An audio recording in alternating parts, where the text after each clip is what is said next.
saudades. Tendrás que antes de todo conocer, sentir lo que es querer, lo que es ternura. Tendré por bien y por amor vivir. Después comprenderás lo que es saudade. Después que haya perdido aquel amor.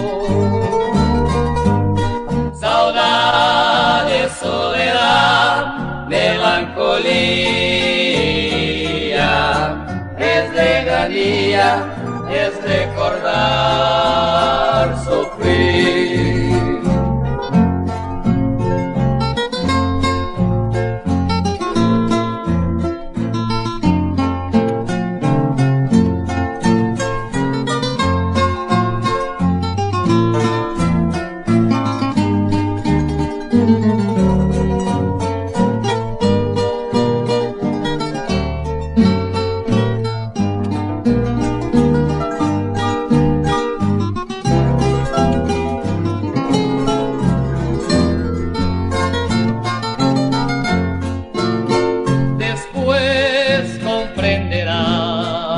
Que es saudade.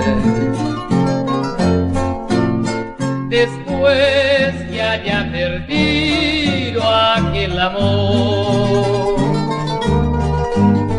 Saudade, soledad, melancolía,